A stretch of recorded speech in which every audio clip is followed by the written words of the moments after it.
they're going to be a really fun team to watch. A lot of Yeah. high fives, a lot of slapping on the asses and going to the sidelines. You know what I'm saying? Pause, yo. And pause, pause, big pause. Yeah.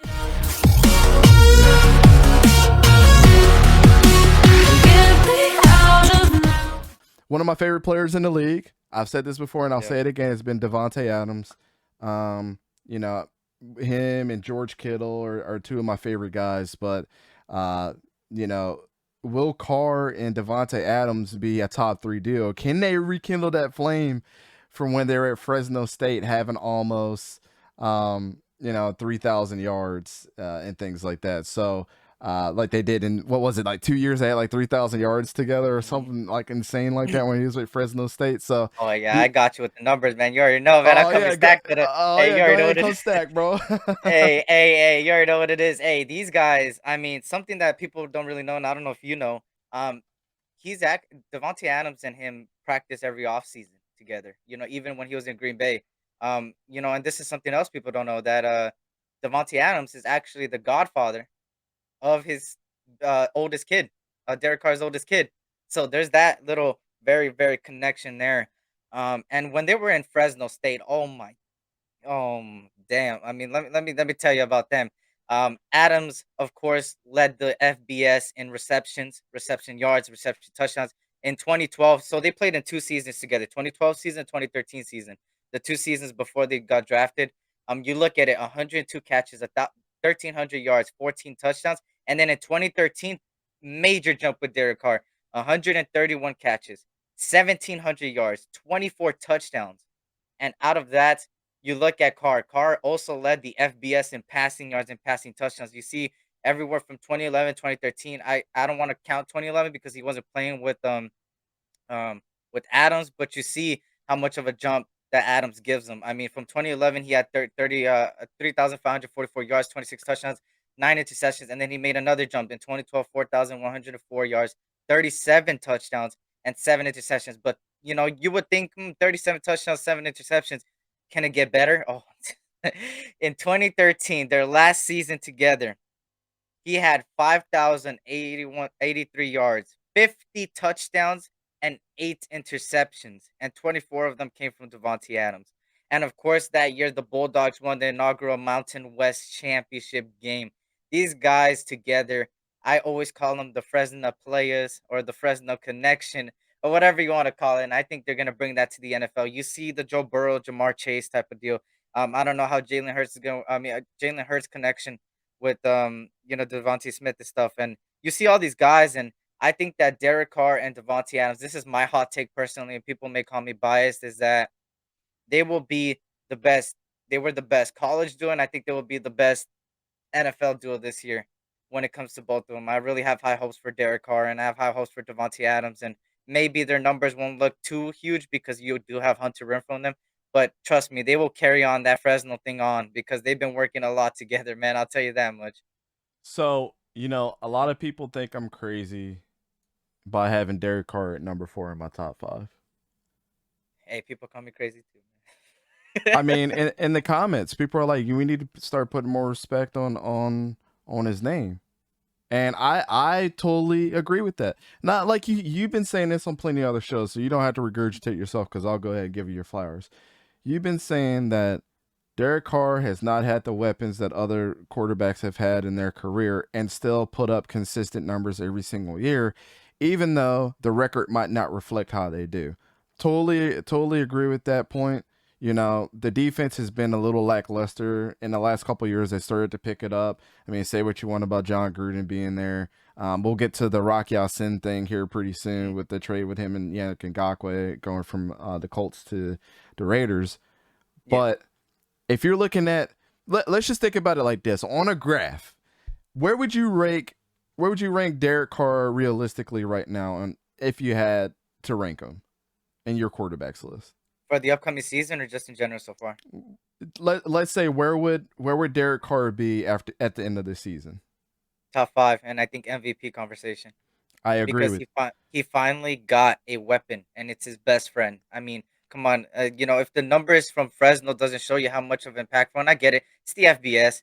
You know, people don't really see the FBS as like, oh my God, SEC or the Big Ten. You know, that's obvious. But I mean, to have 50 touchdowns, 8 interceptions, and 24 of them, and 1,700 yards from Davante Adams, come on, you got to give him some type of credit, right? Yeah. And you know, you look at the weapons around Derek Carr. I mean, everywhere from Hunter Renfro, which you know his first best season was last season, is because he had to step up, and he did exactly that.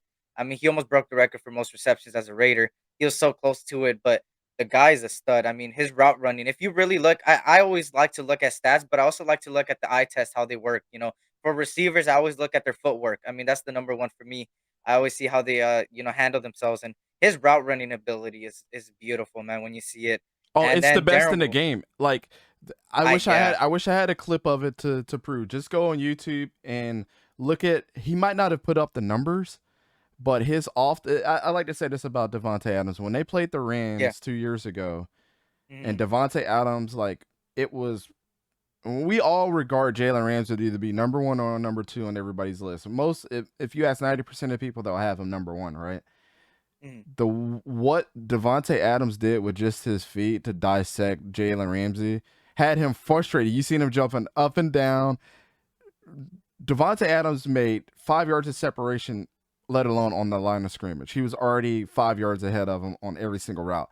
It was freaking amazing. I don't know if you guys have actually seen the video of Chad Johnson crying, like watching him run routes.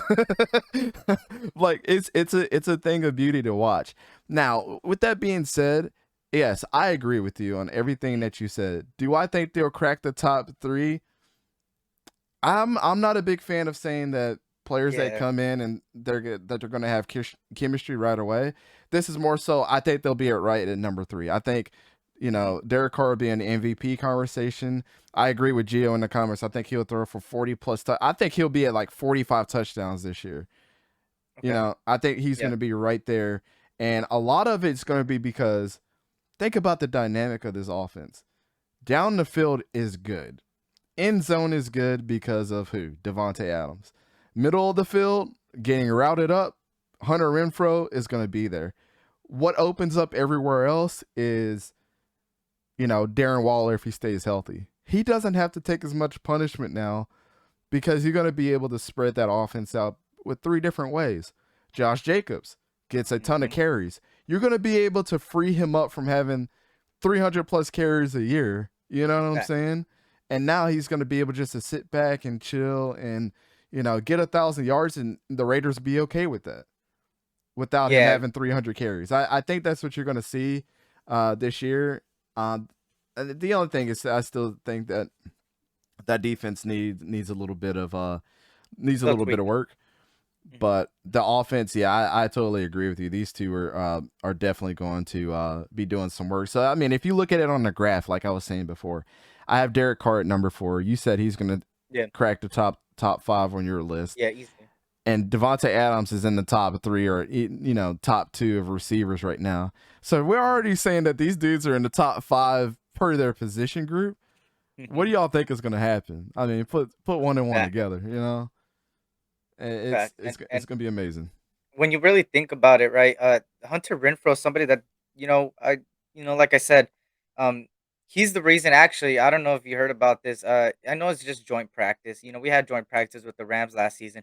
Jalen Ramsey went against Hunter Renfro. Hunter Renfro cooked them pretty damn well, and Jalen Mm-hmm. Ramsey in the post, interview was like being a little bit salty, And I'm glad that this year we're playing him. Luckily, I mean, Jalen Ramsey's gonna be most likely on Davante Adams, most likely that matchup. But I would like to see Hunter Renfro. I mean, when you see Hunter Renfro, and people don't know this actually, the China route that he runs, that actually somebody actually took it from him, and it's arguably the best route runner. I mean, Cooper Cup. Cooper Cup took the China route away from Hunter Renfro. People don't really know that, and it's crazy. And it's Hunter Renfro is a good route runner, man. And you put him next to Davante Adams, another good route runner. I mean, The best route hey, runner in the sky's the league. limit. Yep, I the sky's the limit with this offense, man. I think the high echelon of route runners goes like this: Davante Adams, number 1; Mhm. Keenan Allen, number 2; Terry McLaurin, number 3. I Okay. think they're in a class of their own right Yeah, I now. I like don't that know as if well. everybody else agrees with that, but that's where I think the top echelon of route runners goes, and then everybody's just no at the 2 slot. That's Yeah. 1A, 1B, 1C right there for you. I think another thing that a lot of people are, you know, tend to not question a lot, and I think this is why like people like Cam Newton have had success in their career, and a couple other people that you could probably name off the top of your head, or Patrick Mahomes and the Josh Allens and those guys. Is Derek Carr when he goes out there, win, lose or draw? It seems like he's still having fun. He doesn't get frustrated, Mhm. has an even kill approach to everything, and now you're gonna bring his best friend in. It's gonna be the buddy cop movie of the century. I'm telling you, like that's exactly what I think about this. The way that if you're having fun on the football field while still trying to be professional and win your team games, you're not gonna be. You're gonna not only be able to cause havoc and automatically be a step in front of everybody. That stuff's going to be reflected in your whole team chemistry too, because everybody's going to want that same dynamic. Having fun is Yeah. infectious at the end of the day, and I don't think that that gets enough credit for a lot of Mhm. players. And I always like that about Derek Carr. Nothing ever seemed he didn't really seem too big for the moment in everything that he does, and I think that's the same way with like Josh Allen and Patrick Mahomes. And you got to consider that when I think you evaluate players, and both of these guys got that. Like Davante Adams has a hell of a time too when he's playing the game of football. So I don't know if you really thought down the pipeline like that, but they're going to be a really fun team to watch. A lot of Yeah. high fives, a lot of slapping on the asses and going to the sidelines. You know what I'm saying? Pause, yo. And pause, pause, big pause. Yeah.